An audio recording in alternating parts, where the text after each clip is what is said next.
Hi friends and welcome back to my channel. Today I will be sharing my OLYMPICSATHON TBR.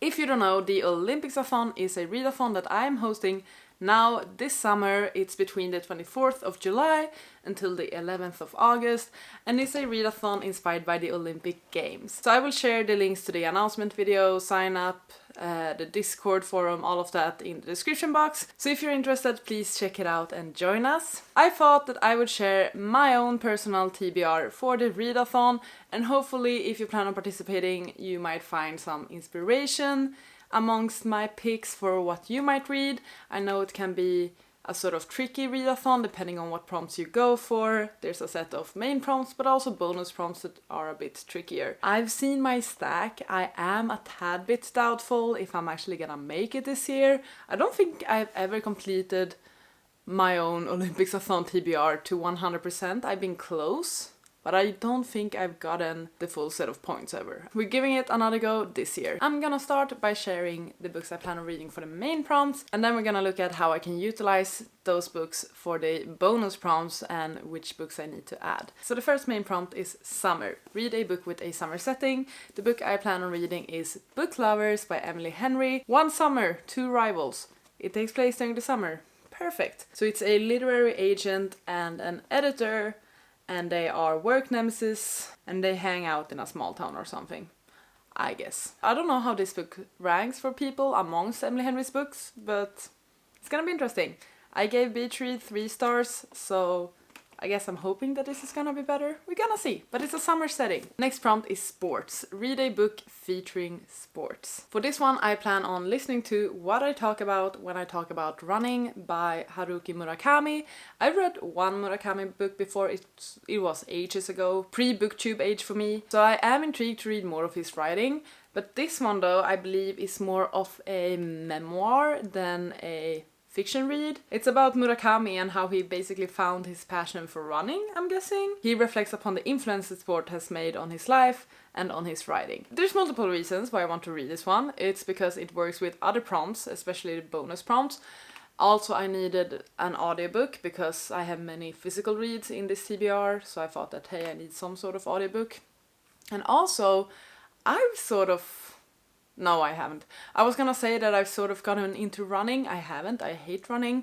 But I have signed up for a race. That's at the end of August. And I am currently practicing for that one, I guess. So I thought that perhaps listening to a book that discusses running and someone who has made the journey of not being a runner to becoming a runner and how that influenced that person and other aspects in their life could be interesting. So yeah, I'm running a race and I thought that, hey, might as well read a book about running. Next prompt is country. Read a book that represents the country that you are representing. I'm competing for Sweden once again. I've done that for every single OLYMPICSATHON. That's because I am Swedish. And the book I plan on reading this time is Factfulness by Hans Rosling. I've had this for a while, and I feel like I need to read it sooner rather than later because I'm worried that the information in this one is gonna get dated, because this is a another non-fiction read actually, but this is a non-fiction with 10 reasons why you are wrong about the world and why things are better than you think. I feel like this might have changed since this was published back in 2015, I think, but also a friend of mine said that these stay fairly relevant. Like, he read it recently and he said that it's still very relevant to this day. So I've been meaning to read this. It's finally time. It's not too long actually. It's right around 300 pages. It's in Swedish, which gonna make it a quicker read for me, I think, although I read fairly quickly in English as well. And there's like images and figures in this one, so that's fun. I think this can be a solid read actually. Next prompt is host. Read a book that relates to the host country, which is France. And this is the book that I was the most excited about, but now that I'm looking at it, I'm the most scared about it. And that is The Three Musketeers by Alexandre Dumas. I read this way back. I read this when I was like in elementary school. And I loved it. I remember really enjoying reading The Three Musketeers. So I picked this one up at a charity shop a while back. And I am excited to reread it because I remember loving reading The Three Musketeers. I love adventure and I really enjoy Alexander Dumas as an author, if I remember correctly. So I am excited about it. The reason why this one works for the host prompt is because this was originally written in French, it takes place in France, it's a French classic. But why I'm scared of it now is because it's quite chunky. It's wonderfully floppy though, but it's almost 500 pages. Or actually more than 500 pages. And the text is fairly small, so this might take me longer to read than I first thought when I decided to pick this one. But I'm gonna do my best with it. I'm very excited actually to pick this one up. I feel like I can have the most fun with this one and be quite nostalgic about it. I also grew up like watching multiple iterations of the movies, like all of the retellings, reboots. Like I feel like most of the Three Musketeer movies. I'm gonna feel a certain way about reading this one, I think, because it's gonna be something that connects me to my younger self, who started to love reading back when she was like, what, 10 or something? And that's gonna be pretty epic actually. The final main prompt is Paralympics, which is to read a book with disability representation. For this one I plan on picking up A Song of Rage and Ruin by Roseanne A. Brown. This one is supposed to have representation for mental health, such as characters struggling with anxiety and panic attacks, but also there is a character that gets migraines. So this is one I plan on reading. If you have been on my channel for a while, you have probably seen this one on multiple TBRs. Like this is a TBR vet. This has been on my bookshelves since the start of this channel, I feel like. So I am excited to finally get to it. There's a reason I have still held on to this one, even though I've never gotten to it. So it would be amazing actually if I could get this read now.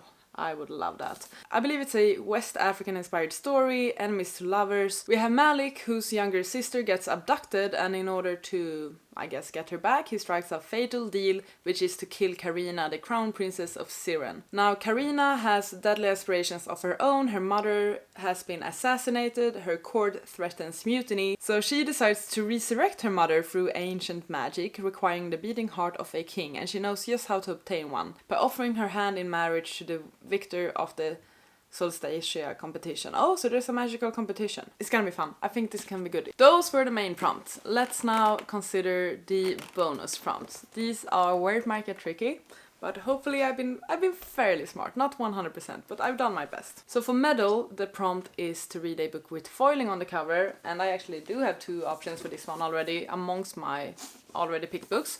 Factfulness has foiling with this gold, and also A Song of Rage and Ruin has foiling with this silver. Either one of those will work. Then we have Flag, which is to read a book that features all 5 colors of the Olympics flag on the cover of the book. So red, yellow, blue, green and black. This is where I need to add a book, and the one I'm gonna use for this prompt is What You're Looking For Is in the Library by Michiko Aoyama. This one has black, green, blue, red and yellow on the cover, so it works perfectly for the prompt. This is a translated book, translated from Japanese, and it's about 250 pages, which is amazing. Short reads are usually the key to the OLYMPICSATHON. Then we have the trickier bonus prompts. So first one is 5 continents. Read 5 books that each represent a different continent. If we consider the stack we have, I now have What You're Looking For Is in the Library, which represent Asia. We have A Song of Rage and Ruin, which, as I mentioned, is inspired by West African mythology. The author herself is an immigrant from the West African nation of Ghana, so I'm gonna count this for Africa. The Three Musketeers and Factfulness both represent Europe. And then we have Book Lovers for North America. That leaves me with 1 continent. I need to read something for either South America or Oceania. And I've had many thoughts about this back and forth. There is an obvious choice on my shelf if I wanted to read something by a South American author, and that is 100 Years of Solitude by Gabriel Garcia Marquez.